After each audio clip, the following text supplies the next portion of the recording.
Live. Hello, Gun Nation. Hello, everybody. Do we have an everybody? We've already got a slew of people hanging out here. Pistol Pete was on for a moment. Mateo is on. Craig Falta, or Fatla, pardon me, is on. Bald and Curious. And that's it right now. Yeah, that's awesome. Hammer-fired porn. I'm in. That's right. All about the hammered-fired porn. Bald was making comments about the block on the picture. That was very nice. Yeah, and Craig, I know he just picked up a VP9. You know, so did I. He hasn't had ejection issues like I did yet. Or you know, I mean, I'm sure mine's going to get better. But I'm going to be working it out. Also, if you don't know, Live for Wild's in, Sean, Twisted, of course, Kotaboy. And we have a special guest, Kotaboy32, this evening with us. For the people that are on, the 16 that are on so far, 1776 won't be joining us tonight. It is his and his wife's wedding anniversary, so congratulations to them. And speaking of 1776 Robust, he's doing something new right now, guys. He's actually doing a podcast, if you can believe that.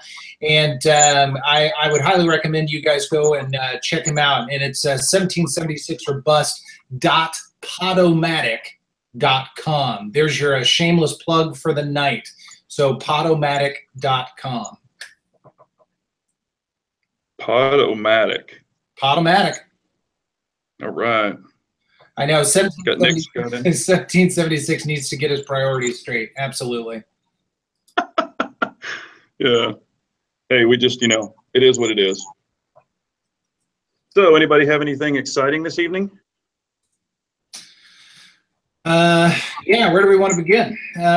So we just kind of dive into the first topic. Yeah, let me get a couple of those things out of the way. I'm actually in Oregon, and it's a whole different ball game here. Just so you'll know, I have 17 says his podcast sucked. I have never been to, actually, I've only been to Oregon one other time, but I have not ran across any anti-people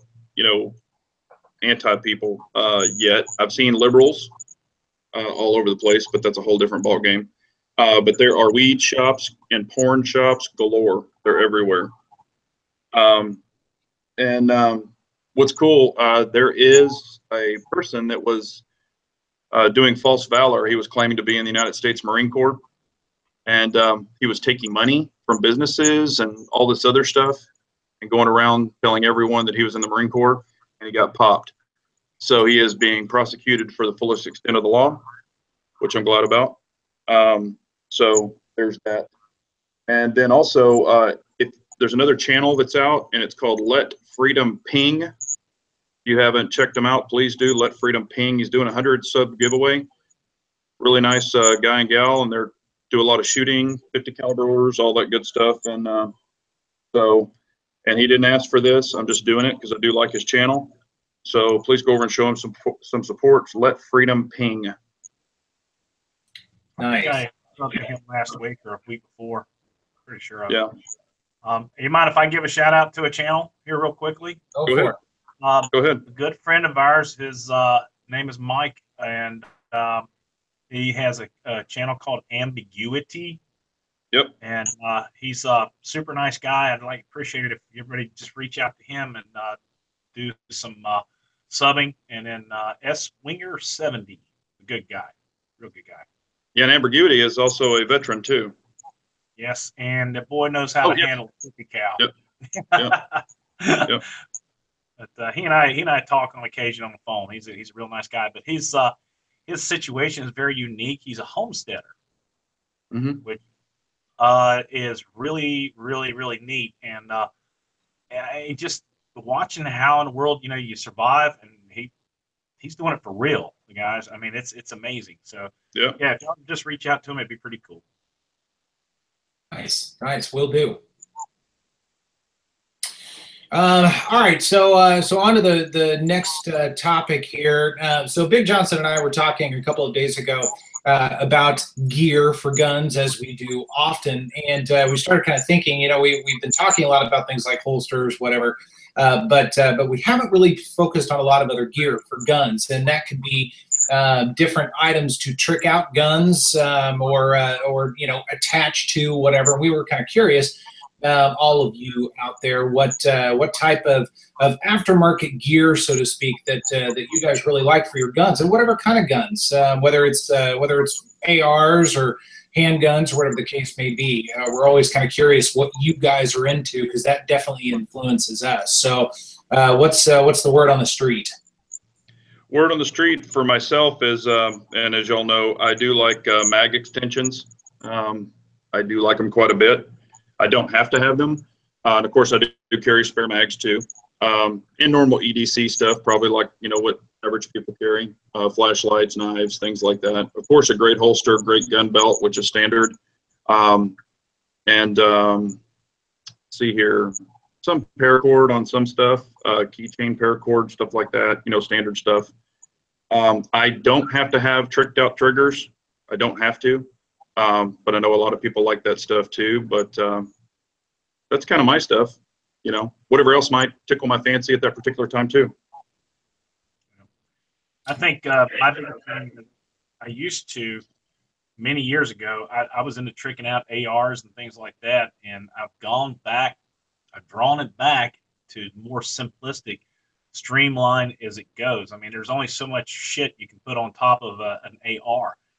And then as far as the pistols go, I'm happy. I mean, literally, guys, I'm absolutely, well, unless it's a custom 45, but I'm happy with what comes out of the box. I really am. And maybe it's because I'm lazy, or just because there's, you know, once I'm like you, Jonson. I mean, you guys are like the nutcases of, you know, new gun a month or a week or whatever it is. But I get a gun, I carry it, and it's on to the next one, you know, and it's that one goes into the safe, and it's always fun. You bring them out, but in any case, simplicity, easy enough, spare mag, flashlights. I'm not big on flashlights. I don't know why it is. I do like to have night sights on them, and that's probably the only upgrade that I will do. I mean, eventually, and I was watching the video you did on the triggers for the Glocks,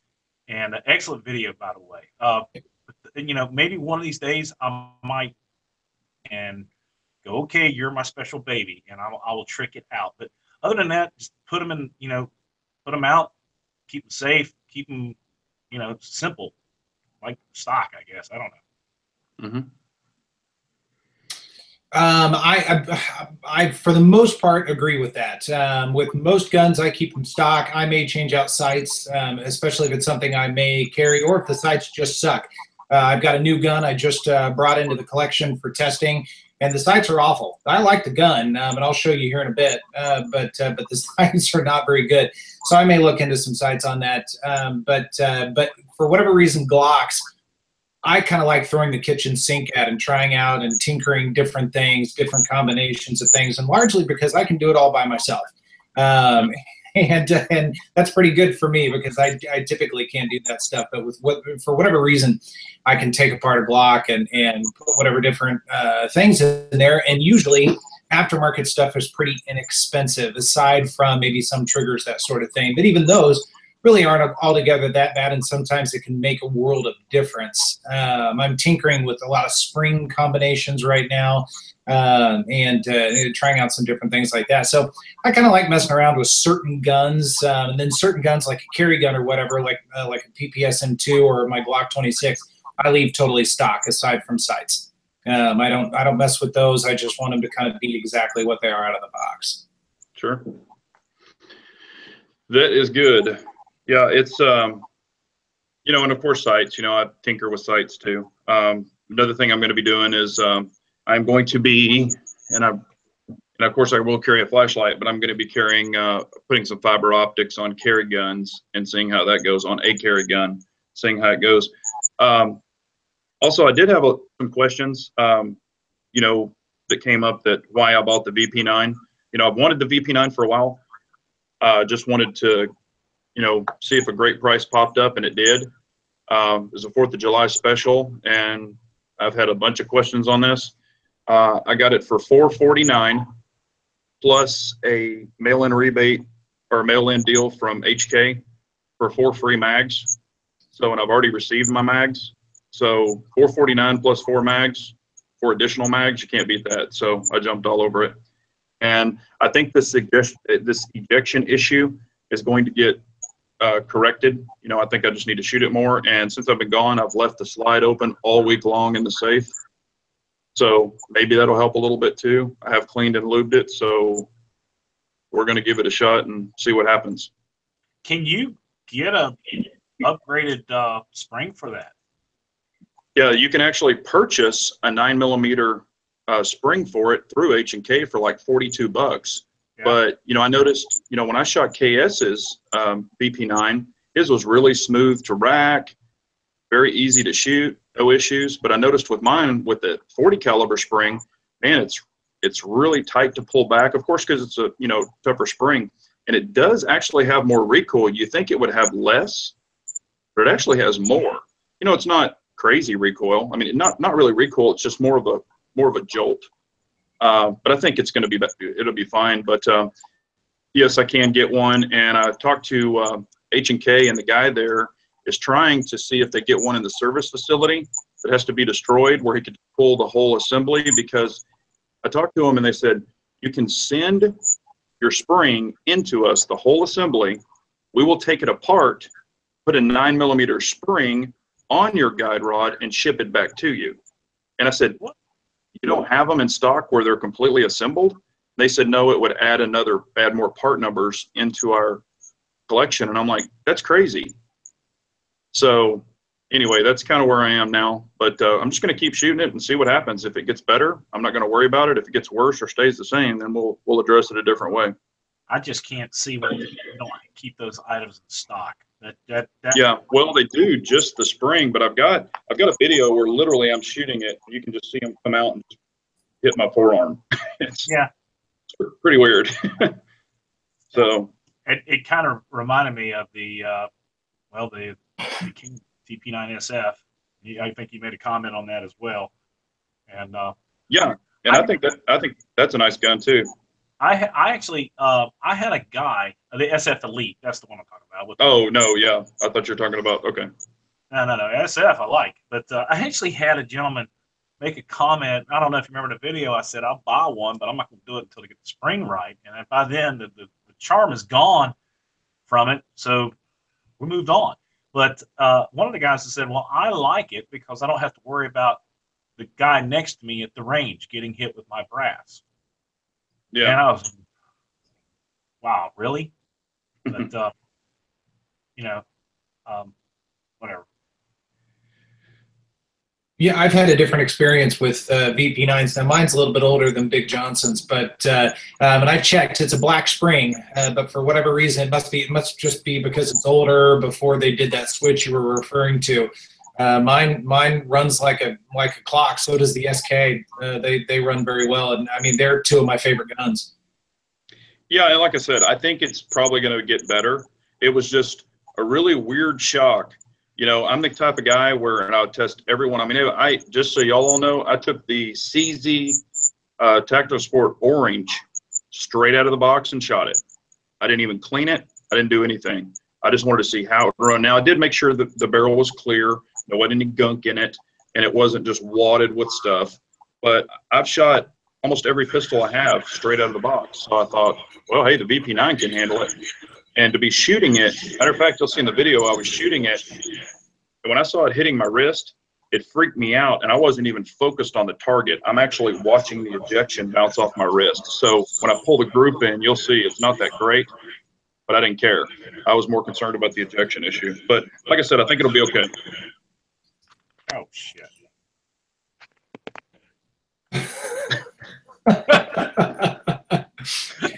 Did we lose him? Here he is. Hold on. I was trying to see if that was me making that noise. No, my bond, we're gone, or what am I doing here? You're working now. You're on. Okay. It could even be me. I have crappy internet here, and it's a great hotel. I don't understand it. They could care less. Most people now have those the Wi-Fi cards. I've got it built in my phone, but you know, it is what it is. Yeah. We were talking about, somebody had mentioned they wanted to see talk about some revolvers. And we were earlier before everybody came on. We were talking about the adventure of going from carrying a semi-automatic pistol to a revolver, and the changes not only in just your carry habits, but your lifestyle. And one of the unique things is with revolvers, you know, if you're carrying in waistband like I have to, right. It sticks out a lot further. There's the issue with, you know, the 642 has 5 rounds, and that's it. So, you know, I'm going to put a video out this weekend, and it's basically, you know, if you're carrying a revolver, you better hit what you're shooting at, and after you finish shooting, you better get some coverage. So it's pretty interesting, and all the accoutrements that come along with it: speed loaders, strip loaders, moon clips, just everything. It's a different world. But I feel like if you're going to be a true gun aficionado, you need to know how to use revolvers. And it's the same way as going, I'm one of these days, if I have to buy a damn Glock or an AK, you know, you really need to have the knowledge around those things. Yeah, I mean, I have 4 revolvers. I just, you know, I've shot them when I was younger, but I can say I guess I'm officially not a true revolver guy. They get the job done, but you know, it is what it is for me. What about you, KS? I've had a couple of J frames in the past. I mean, just kind of plain Jane, and I'll be honest with you, I know so little about Smith & Wesson revolvers. I wouldn't be able to give you a number. I think it started with a 6. I don't know, but just very standard 5-shot, 38 special. In fact, I'm not even sure any of them were 357s, but they were fun to shoot at the range. I mean, they were certainly a very different experience. It takes a different mechanic and grip, I think, a little bit. And if you spend most of your time with 1911s and striker fired guns and double action, single action guns of the same build, so to speak, it can really take a little while to get into the swing of things. But they were a lot of fun. I applaud you, Kota, for carrying. I don't know that I would, and that's basically just a comfort level thing for me. Although I carry a PPSM2, so basically you and I are almost on the same round count, basically. But revolvers, they're very different, and they can be quite beautiful. There's some pretty sweet ones. Bald and Curious has that fantastic 9mm revolver. That thing's a badass. There's some really cool ones out there. I struggle going out and investing in another one. Well, you know, that if I had one, it would be. Go ahead, Mike. Go ahead. If I had one, it would be the Chiappa. You know, I think they're awesome. Just real quick, they're asking about the 509. You know, the FN. And I know KS, you know, has had a lot of experience with it, and I felt the trigger on one. But what's your opinion on the FN 509? Well, the 509 was a good gun. I see CWB was talking about the 509 having mag issues. I actually equate that to the same thing with the CZP-10C, both of them being the Ambi mag release out of the box. The magazine release is incredibly stiff, and in some cases, especially with the P10C, when you'd have a full mag in it and you try to eject the full mag out, it can be really difficult. Now you break in the gun, that starts to go away a little bit. My P10's not having the problem, but the 509 is still pretty stiff. Other than that, I mean, it's a good gun. The trigger is not one of my favorites out there, but I think it's better than the FNS by just a scotch. But at the end of the day, again, it's a good gun. I think Mac kind of hurt it a little bit with his stress test or gauntlet test or whatever, which those are entertaining videos for sure. But the 509 did not fare very well at all. Yeah. Well, and you know, my F&S, I do love them, and I've got a lot of rounds through them. So my worn-in trigger feels like a new 509 trigger to me. So I wouldn't up and change everything I have for that. Now, I could buy the 509 and run my F&S 9 mags, but I would have to change the base plates. I just don't see a huge advantage in, you know, buying those up for myself to dump my, you know, F&Ss. But what's the delta in the cost difference between the 509 and the P10? About $100 difference in the price. Yeah, P10's cheaper. Yeah, depending on where you go, 50 to 100 bucks, I suppose. I mean, the P10 right now is still basically at MSRP in most places. The 509 is starting to come down. Mm-hmm. And since you've shot both, for the opinion, you know, since KS, you've shot both and owned both, which one would you prefer if you were going to only pick one?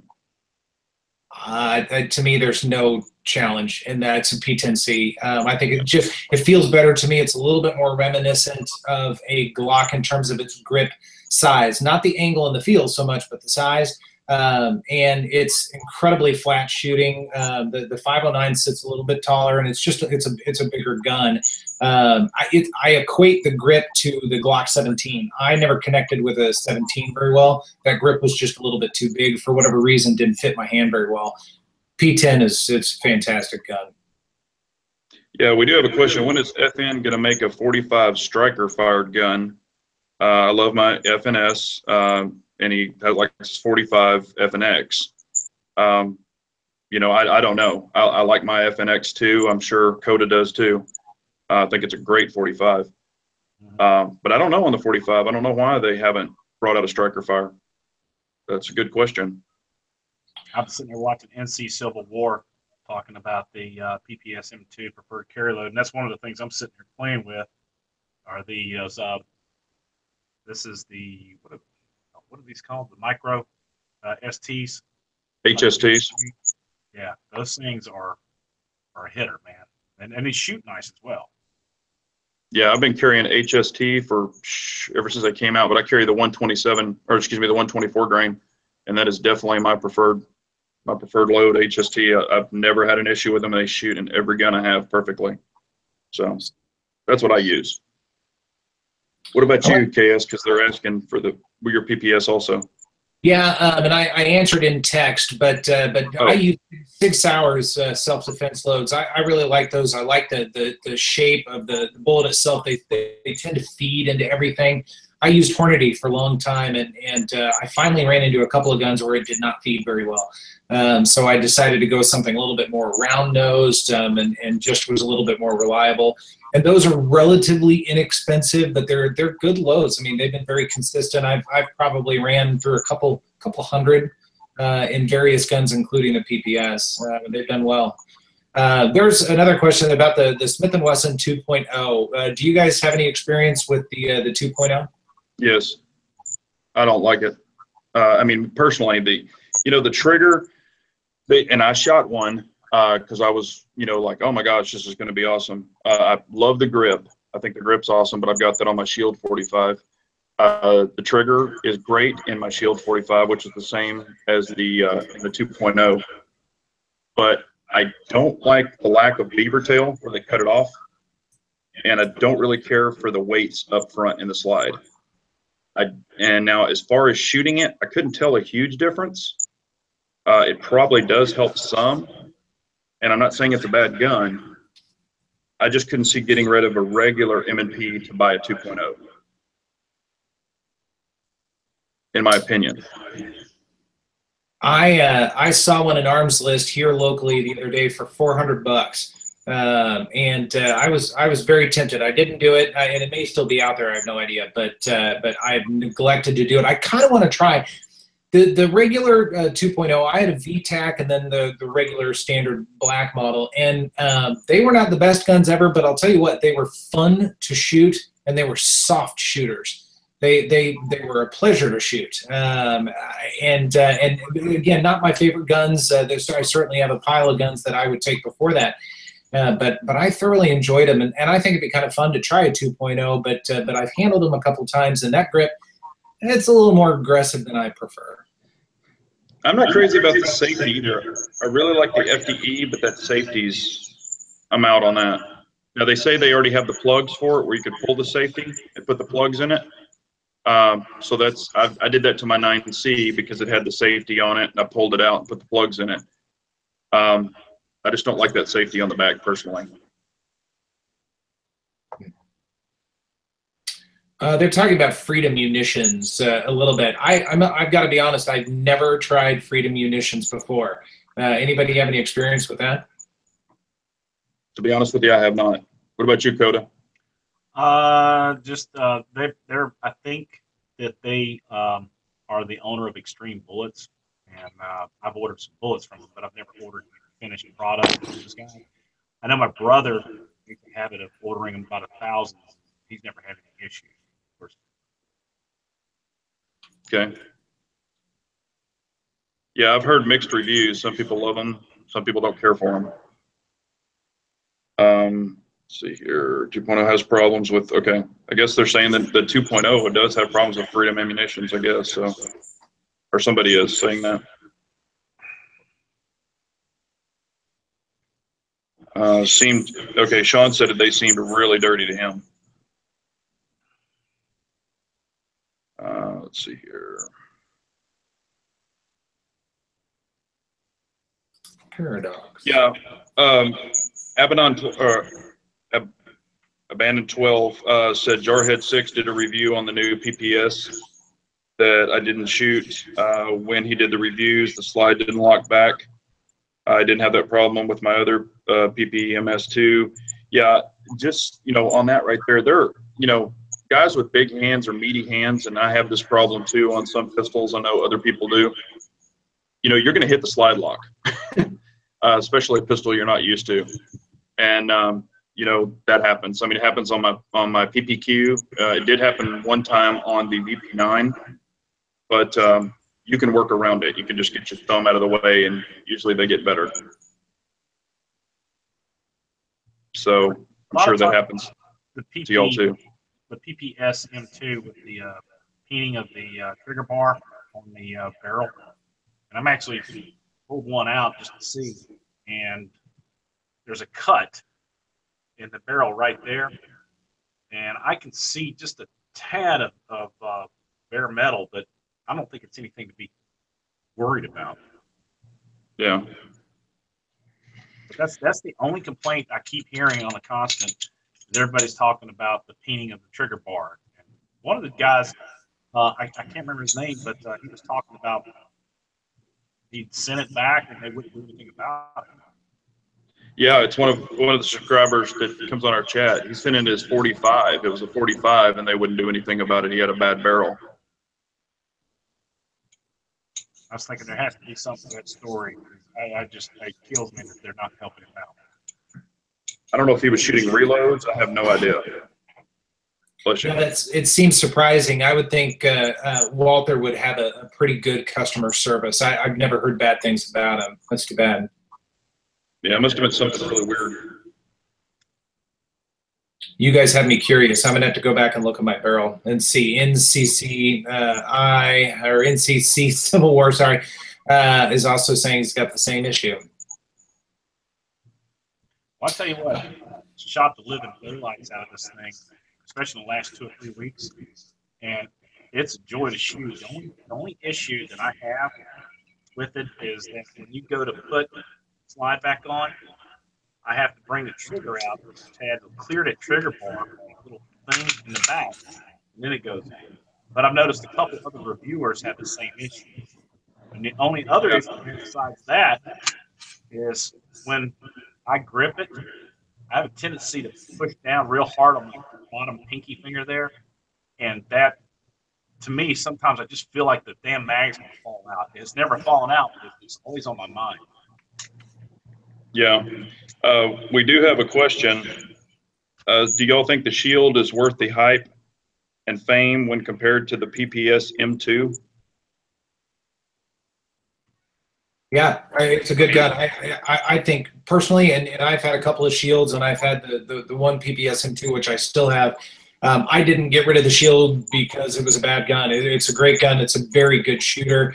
I've had 2 shields, both 9mm, and then 145. The first 9mm I had ran flawlessly. It ran like a tank. The second one, I had a couple of issues where it would hang up. And I think it was maybe a couple of failure to feeds and a couple of white primer strikes.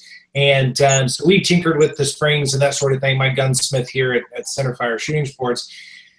And I think it kind of got better, but after about 500 rounds, and I probably had 7 or 8 issues, I finally walked away from that. Again, excellent shooter, and the first one I had, not a single problem. But the PPSM2, for whatever reason, just feels good in my hand. It feels better than the 43, the shield, all of them. It feels right. Yeah, and I shot, I mean, I love my shield, and I've had tons of rounds through it, and I'm used to it, and I think I'm very accurate with it. And then I shot your PPS for the first time, and it was different to me. Not that it's a bad gun, it was just very different because I'm so used to my shield. So I want to give both of them. Well, I want the shield just to have it because it's one of those guns. It's a must-have gun, you know. Yeah, and I'm actually not opposed to having a PPS. I mean, I'm really not. I just haven't found a reason. I mean, I don't carry single stacks very much. And then also, I have the Shield 9mm and I have the Shield 45. So I figured that's kind of my both single stack setup, and I don't know why I would need to bring in another one, honestly. If I had a choice to do a shield again, I'd do the 45 again. The 9mm was good. The 45 was fantastic. Considering how tiny that gun is and how light that gun is, that is probably, and I'm kind of thinking about how to word this because I've shot some pretty cool 1911s over the years. It's probably one of my favorite 45s I've ever shot, just because it was small and that grip was awesome, but it shot well and I could shoot it all day. And I was surprised. I've shot the XDS 45 a couple times, and I did not care for that very much. That had a little bit too much pop for my taste, but that Shield 45 is awesome. I mean, I love my Shield 45. It's probably one of the softest shooting 45s I own. I mean, not that I own a lot anymore, but it was actually softer shooting, believe it or not, than my heavy Les Bear. So, yeah, I mean, I just think it's just slightly bigger in the grip and slightly bigger in the muzzle than the Shield 45, and of course wider because it's 45 cartridge, but it's a great pistol. Great pistol. What do y'all think about the high capacity full size 45s, F and X all day long? I will agree. Yeah. Doesn't get any better than that. 15+1 of 45 doesn't get any better than that. And they even make a +4 extension for it. Not factory, but oh, and just we were talking. Some people have asked about the HST 124. Just so y'all know, I put when I was having ejection issues with that VP9 with the 115. I ran about 30 rounds of two full mags of HST 124 through the VP9, and it worked flawlessly, even with the ejection. So, but let's see here. What about let's let Kotaboy talk a little bit about the long gun game. What about what's your favorite distances for your ARs? My favorite distance? Yeah, do you have one? Yeah. Well, actually, now it's out to 300, man. I feel like where I'm trying to do is develop a perfect load that is going to give me the tightest group and the most accuracy out of that. And then up until then, I mean, it's just testing out different stuff. But I've moved past just the plinking stuff. I make plinking ammo and just to have fun. And if it's accurate out to 3 to 100 yards, I'm fine with it. But it's gotten to be an obsession now. It's crazy. I'll shoot one rifle and that's about it. And I've got a freaking pile of them. But yeah, 200 to 300 and trying to stay on target and do some competition shooting. I've got one of my buddies. He and I, we do timed events, and we've got some really neat stuff that we're going to be scheduling here in the near future. But finding time, and I'm not going out there when it's 97 degrees. It's not even fun. Yeah, I hear you there. Yeah, I can't wait to start, shooting that Scout 308. I've got the outdoor range that I'm closest to, the farthest distance they have is 100. So, which is fine, but I'm trying to find one even farther, and it's almost impossible around my area. And even driving to that 100-yard outdoor is an hour from my house. So, well, here's the whole thing about the 100 yards is an excellent distance for developing skills, because and if you're getting into something where you're developing trigger pull technique, discipline, you can do everything you need to do with 100 yards, and especially a 308 is a great round. I've had guys out there with a 338 Lapua couldn't get a 2-inch group together at 100 yards. They didn't know their ass from hole in the ground. Yeah, but I've had guys at a 300 yards could put a 1/2-inch group together with their 338 Lapua, but that's because they've got a $10,000 rig. But you can, with that Scout rifle, you're going to have the best time shooting at 100 yards, especially at that far reach scope that you've got. Or it's going to be on. Have you decided on a scope yet? No, I mean, like I said, since I've been doing all this traveling, it's kind of taken a little back seat, but I'm going to jump back on it. But I'm going to do is shoot it with the irons. I do want to get proficient with that, definitely at 100 yards, and see what I can do with that. Yeah. And then I am going to make my final choice, with the subscribers and everyone, and, talk to SoCal, talk to you, talk to other people. A lot of people are saying the Vortex Strike 2, I think is what it's called. I've got it tagged, but a lot of people, I mean, gosh, I think I can get that thing for like less than $200. That's like actually I think it's like $149. But I'm still checking on some stuff. I haven't made a decision yet. Well, you do a Vortex, you're not going to go wrong in any way there. How's your eyesight? It's not, well, I mean, I'm great at distance, but actually up close, I'm not that great. So we're gonna, and I have a slight stigmatism, with red dots. I get the little bit of starburst, just a tad of it. So, but, I'm going to try to look through some of them and try to get some ideas before I jump on one to see exactly what's going to work best for me. Civil War was talking about sighting in an AR at 10 yards. There's a bunch of different techniques out there for zeroing at different distances. It really depends on what you're going to do. Now, the closer you are to the target, the less accurate you're going to be out to distance. And when I say accurate, I'm talking about the body size. You can use a 10-yard sighting rule, but you're going to be shooting at something that's 36 by 36, and you're going to hope that you can hit it out at 300. The rule is I try to, for irons, I use the 50-yard zero, because I know what my fall is for each round. And then for my scope, it's actually set up for 100 yards zero. So those are the things that I do. Well, yeah, you'll definitely be getting some calls when I start setting all this stuff up. Don't worry about that. Yeah.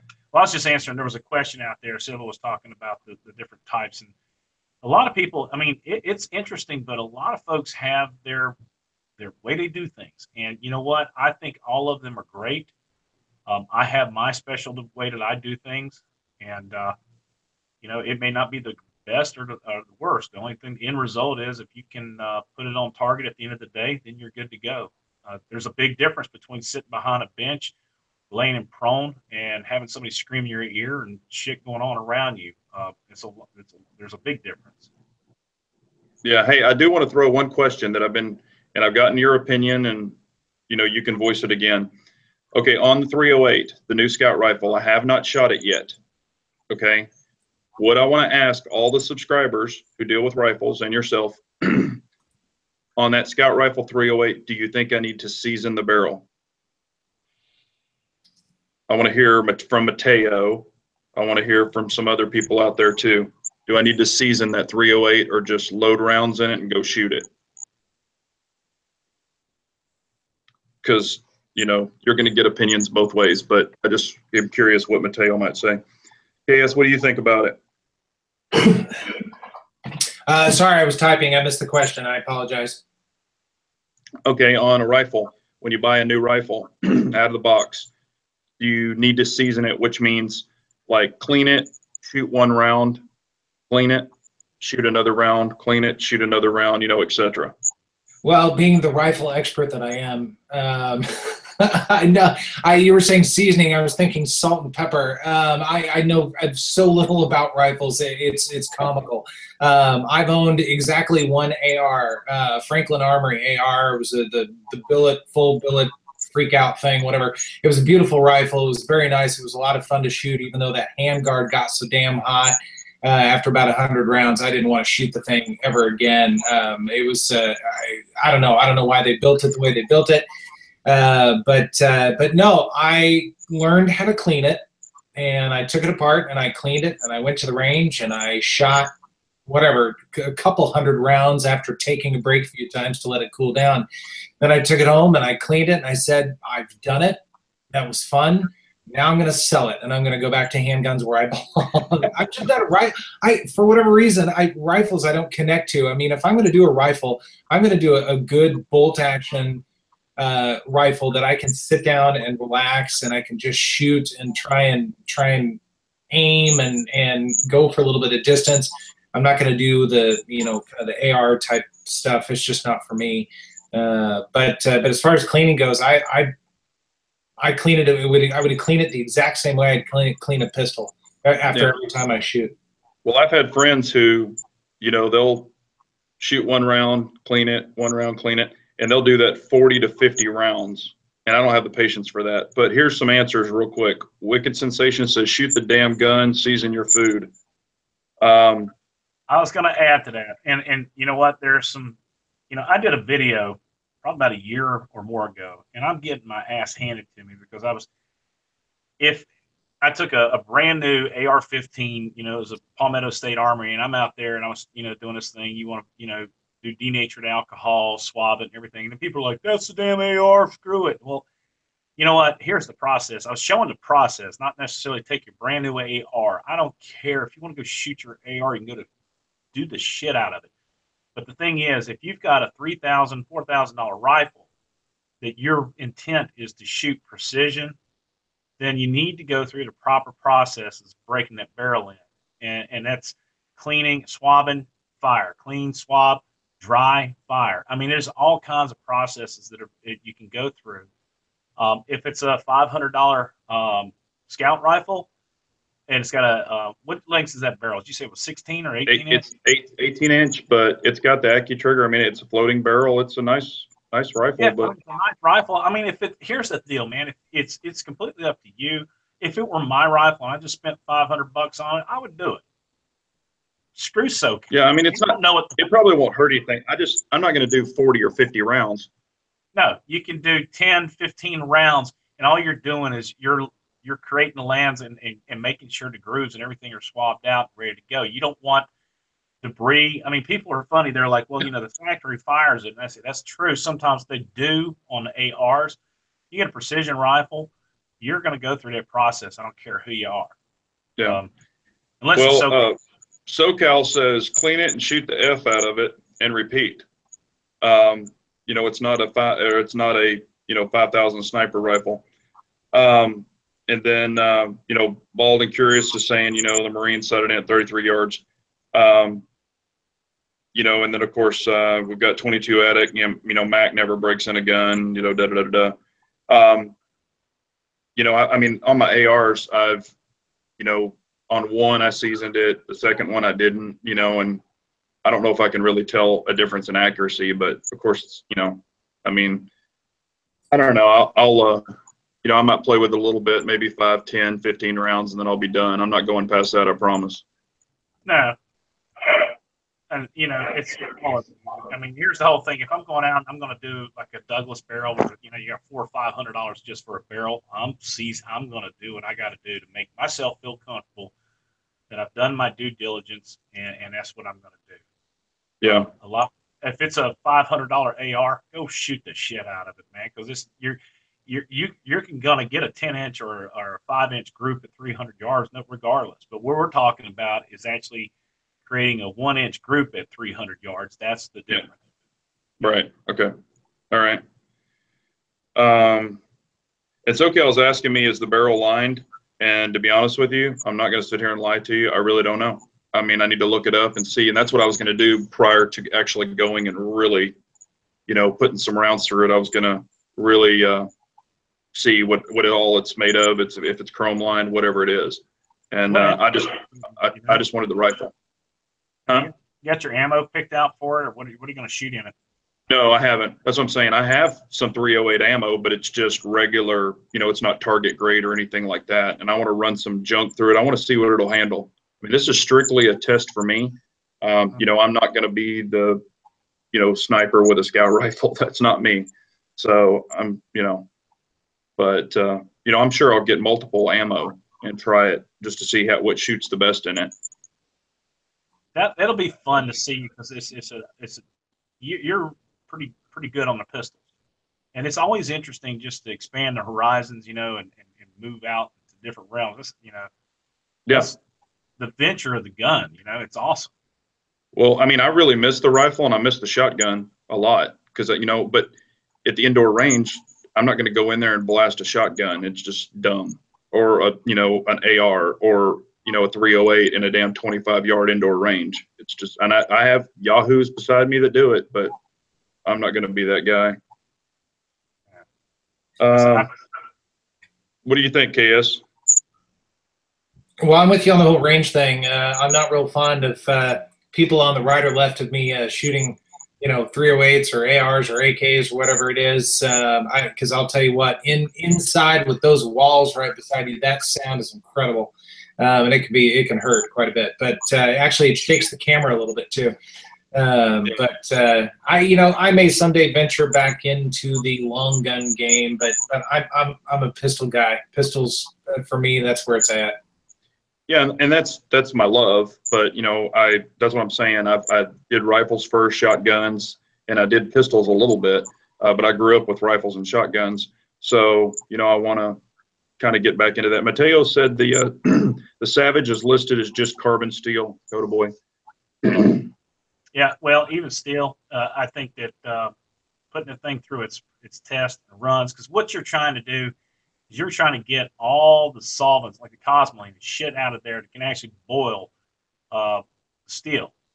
And the way you do that is doing denatured alcohol. And I've had people call me full of shit, but it's my belief, and that's sticking to it. There's a lot of other people that believe the same way. Okay. All right. All right. I mean, that's, like I said, I appreciate everybody's opinion, because, that's why I'm asking. Huh? SoCal doesn't know what he's talking about. What's he saying? Clean all the hell of a barrel, soak it, swab it. Soak it with oil. There you go. Let's see. Okay, Mateo just picked up an AK melanited barrel. That's cool. Melanite's great coated too. Yeah. KS, do you have anything new? Yeah, actually, Mateo had asked something. I don't know if Mateo's still on or not, but he'd asked if there are any new guns coming out. Got a couple. They were talking about some hammer-fired stuff. So, and this is not mine. I wish it was, but got a little Nighthawk custom GRP here that I'm testing. And as far as 1911s go, man, I got to tell you, this is by far the nicest 1911 I've been around, for sure. And it's been a lot of fun to test and kind of play around with. I do have to return it soon to its owner. He does not want me holding onto a $3,000 gun for very long, sadly. And then I actually kind of bit the bullet, pun intended, and I'm trying out the APX. I have sort of been sniffing around this thing for quite a while, and I finally said, screw it, I'm going to give it a try. And I put a couple of 100 rounds through it. I tested both of these two guys together the other day, and I like the way it feels. It shoots a little bit right for me. I'm finding right now, so I've got to take it out and shoot it again. The only thing I do not like about this are the sights. I think the sights suck, but the gun actually feels really good, and it's got a good trigger. So I actually am pretty impressed. Yeah, and I was gonna say I'm interested in seeing your review on it, like when you really get down with it. Wicked is asking if I'm in a Best Western, and actually no, I'm in a really freaking high-end ass hotel in Oregon that I got a smoking deal on, and their Wi-Fi sucks. So that's where I am. And this is not my normal area. I'm helping out some people. So, and actually, you know, the llama. We've got to have a question from Mateo. He's saying check out the llama 1911 either in 45 or 38 Super. I haven't had any experience with any of the new llamas. I've only shot the old ones, you know, that are just they're old, worn out 1911s like used, and they're kind of rattly. Have y'all had any experience with the newer ones?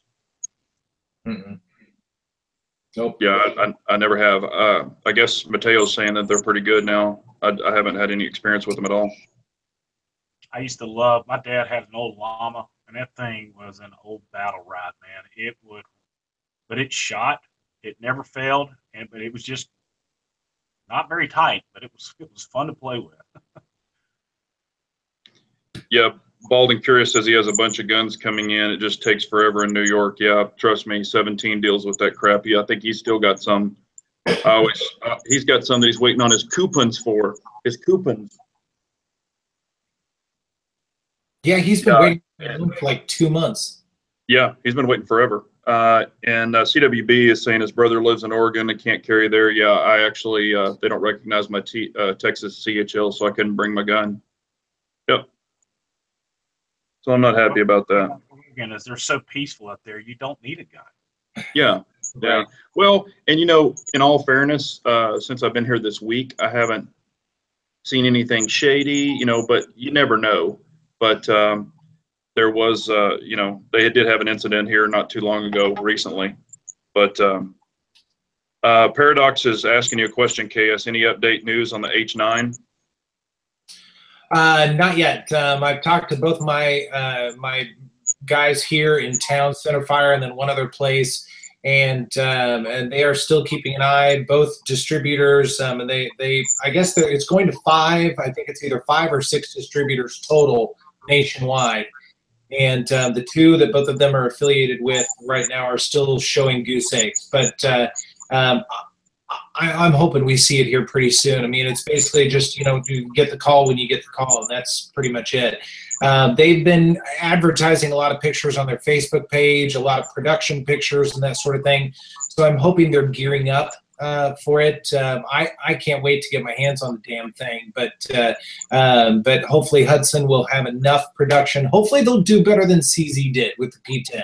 Let's put it that way. We'll see.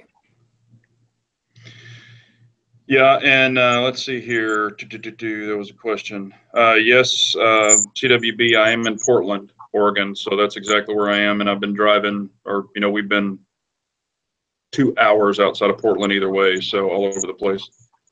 Yeah, I'm excited about seeing that Hudson. I think it's going to be, you know, I'm excited to see what it's going to do. I think it's going to be a really, really nice pistol. Did you fly in there, or did you drive up? No, I flew. No, I flew. I fly out Thursday. I fly out tomorrow afternoon. Thank goodness. He's saying Big J pocket dump. What do you carry when you left your guns at home? I carry a pen. Yeah, I couldn't bring knives or anything on the airplane, so. But yeah, I just bring these and a pen. So. Let's see here.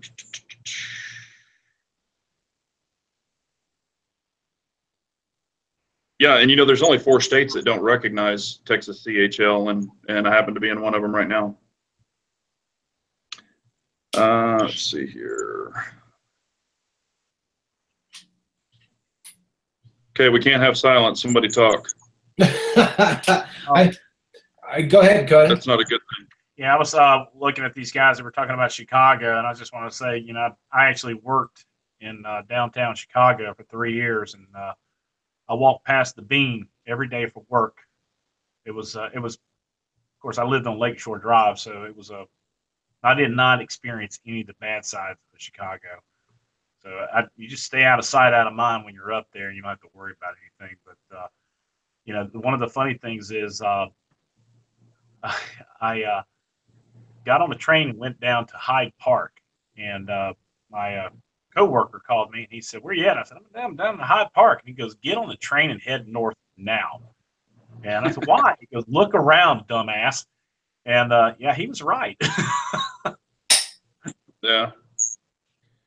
Let's see. Well, there was another question here. I think I went by it. Yeah. Kotaboy, we've got some questions asking about the Rock Island, and I know you've got experience with it. It's I tell you what, for the Philippines, the people in the Philippines, they make a great 1911. I don't care what anybody says. After I got done with the break-in, I've got the Ultra FC tack, whatever. It's got like 20 names to it. It's the double stack 45, and that thing, after I broke it in, it just won't stop. It is bad as hell. The trigger's awesome on it. There had some issues with the mainspring, but that was it. But it's just an excellent gun, well built, and it's a tank. It won't stop. It's not your I mean, it's not a super 45. It's not a Colt, but you know, it's awesome gun. That's all I can say. I've had nothing but great experience with it. I got to replace the front fiber optic sight on it because I sprayed it down with some cleaner and it went dull, but that's no big deal. So we're going to probably do that for the next couple of days. I had the opportunity to buy a Rock Island 10 millimeter, and this was about a month and a half ago. It was used, but it was clean as a whistle. Had the G10 grips on it, the fiber optic sights on it. And I just, you know, that's not one of the normal calibers that I stock like I do my other ones. Yeah. So I did not, you know, and it was a good price, but I just couldn't pull the trigger. Not that it was a bad gun. I just couldn't pull the trigger because I didn't want to open up another caliber that I would have to keep. I had, I was actually looking at the double stack in 10 millimeter yesterday. And I'll be honest with you, man, that would be a hell of a gun. Absolutely. Yeah. This Rock Island was a beast. I mean, it was, like I said, I was really interested in, you know, because I've never owned a 10 millimeter. I've shot one, but I've just never owned one. And I know that SIG 10 millimeter is amazing.